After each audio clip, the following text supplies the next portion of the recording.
Hi, I'm Rev Myron. I'm a minister through Pathways of Light, and I've been a Course in Miracles student for 44 years. I'm going through the text again this year, asking Jesus for clarity, and then I write from that clarity. And that's what I'm going to share with you today. So let's get started. We're in chapter 14, section 2, The Happy Learner. And today we're going to read paragraphs 7 and 8. Paragraph 7 says a happy learner meets the conditions of learning here as he meets the conditions of knowledge in the kingdom. All this lies in the Holy Spirit's plan to free you from the past and open up the way to freedom for you. For truth is true. What else could ever be or ever was? This simple lesson holds the key to the dark door that you believe is locked forever. You made this door of nothing, and behind it is nothing. The key is only the light that shines away the shapes and forms and fears of nothing. Accept this key to freedom from the hands of Christ who gives it to you, that you may join him in the holy task of bringing light. For, like your brothers, you do not realize the light has come and freed you from the sleep of darkness. Oh gosh, he makes it seem so simple, doesn't he? We've made dark images in our desire for separation from God. The Holy Spirit offers us a light that shines away our dark images. All we need to do is accept His light, and we will be free of the world we made. We will know the real world. It is that easy because the world we made is not real. So we made nothing, and we're frightened of the nothing we made. The whole course is designed to help us accept who we are and where we are. How hard could this be? And yet it seems hard. This could only be because we're not sure we want the light. I asked myself this morning what it was I wanted instead of the light. What darkness am I treasuring above my freedom? It turns out it was a right to find my family guilty of leaving dirty dishes in the sink for me to clean. Good grief. I think that I will just ask them to clean up after themselves. My thoughts are images I've made. I'm reminded that these thoughtless actions of my family are images I have made. They are an attempt to project guilt onto someone else. Anyone except me, and any opportunity to do so will do.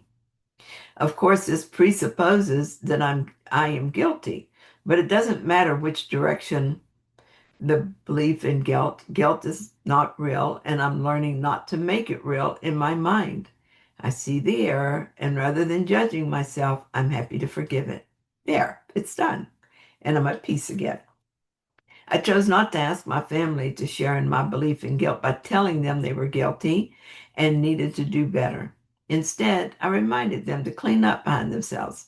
No guilt, just a statement. By not using them to carry my belief in guilt, I'm offering light instead. This is how we awaken. We help each other by choosing light and letting others see that light so that they learn to choose it.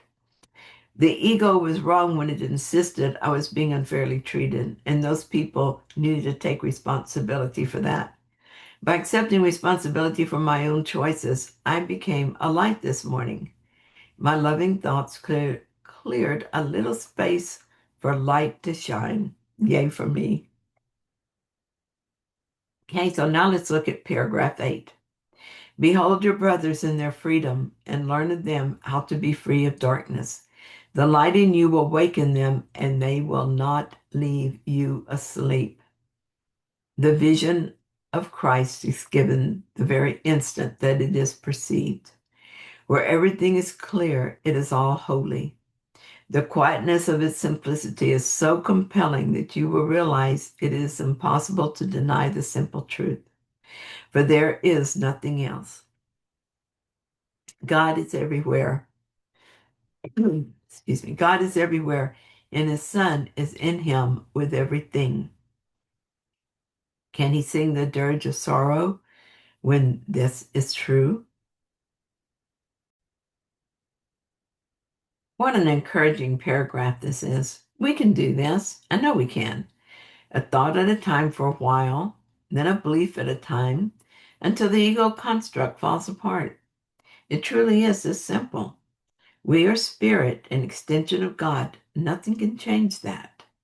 Our imaginative play of being separate and special did nothing to our true self. It remains as it was created. We remain as we were created. Our story of being something else, somewhere else, is just that, a story.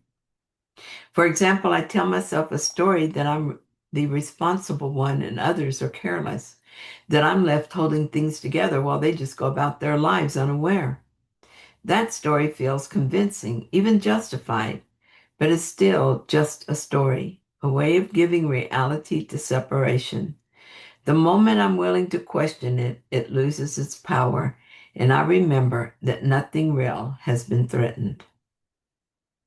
As we forgive our foolish beliefs, our minds clear. Isn't this worth the small effort we need to make? I think so. God is everything everywhere, and we are in God. So we are everything everywhere. God is love, so we are love. Really, our only problem is one of identity. We are not our body. We are not body and spirit. We are spirit only.